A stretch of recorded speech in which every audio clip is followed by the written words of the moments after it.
Hola chicos and hola chicas, welcome back to Daniel's project. This is the fourth video of the Managing Fatigue and Recover from Training series. And as I've mentioned it in the second and in the third video, please watch the introduction video first because this is an important element to understand the bigger picture of this whole topic. Now let's jump straight into the video with one of my favorite ways or methods to speed up my recovery after training, and this is hot and cold therapy. First, it's important to mention that I won't talk about hot and cold therapy methods as you might use them after an injury. For example, an ice pack as a local application to the affected area or to the injured area of your body. This video is about hot and cold showers, sauna and ice bathing. And now let's start with the first topic, hot and cold showers.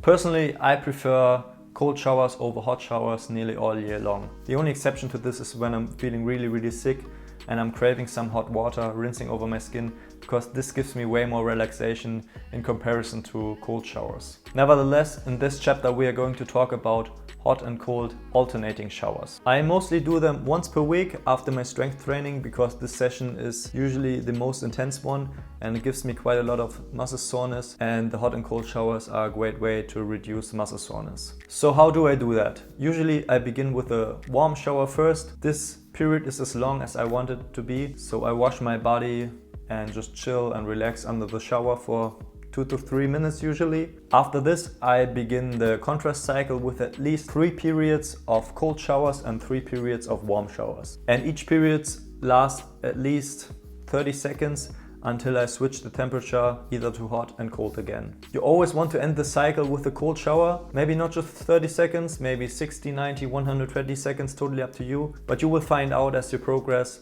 that you can withstand more cycles and longer periods of cold showers. You will soon realize that hot and cold showers are such a simple tool with a lot of benefits. It not just increases your energy levels and your alertness, but it also enhances your mood, and in the whole training context, it always or also improves your recovery. Why? Because the hot water dilates our blood vessels and the cold water constricts our blood vessels. And this temperature contrasts mimics a pumping effect, and this pumping effect helps our body to flush out any waste products from our muscles.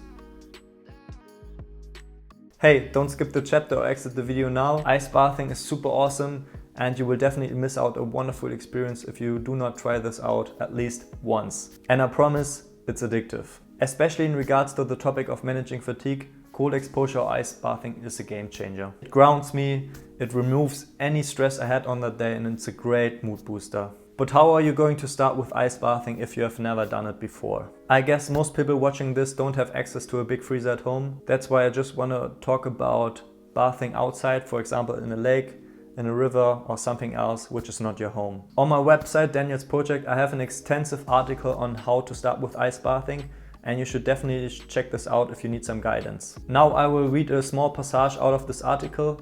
If you want to read the full article, you can find the link in the description box below. In Germany, the time between August and September is a good starting point for ice bathing. The temperatures drop a little bit, but the water is still relatively warm from the summer. Get into the water and try to stay in one place. Shallow water is recommended. Deep water can be dangerous, especially at lower temperatures. I prefer to sit upright on my knees in the shallow water and either put my hands flat on my thighs or cross my arms over my chest. Because the extremities cool down in fastest, the latter variant with the arms over the chest is recommended in lower temperatures especially. The hands do not come into contact with water and therefore stay warm. Your companion will set a timer as soon as you are calm in the water. Please start slow with 1 to 2 minutes and increase the time over the next few weeks when you feel comfortable. Pack warm and especially comfortable clothes, which you can slip into very quickly after the bath. Hot tea and tasty cookies are recommended. Over the coming weeks and month, you can go bathing in the lake or sea once or twice per week. Even though it's getting colder and colder outside and the water temperature is decreasing, you are giving your body and mind the chance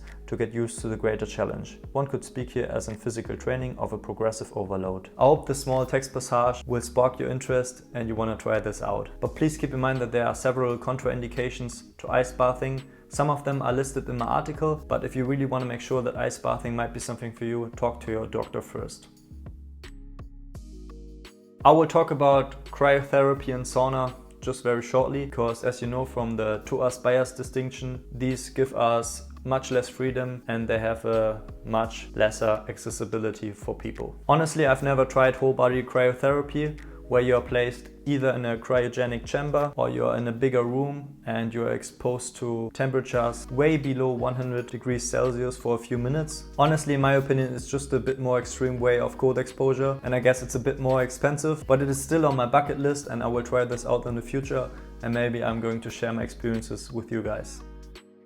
I just love going to the sauna, especially in winter with a couple of friends. Obviously, it's the opposite to cryotherapy and it's affordable for most people out there. I guess there are many personal preferences out there in regards to sauna. I personally like to do 3 cycles of sauna and rest, and I'm going to end my whole sauna session with a hot steam bath. For me, sauna is the ultimate tool for relaxation, not just physically but also mentally. Unfortunately, in Germany it was nearly impossible to go to the sauna for nearly 1.5 years. That's why I mostly talked about ice bathing and hot and cold showers, because these tools are much more accessible for us in these times especially.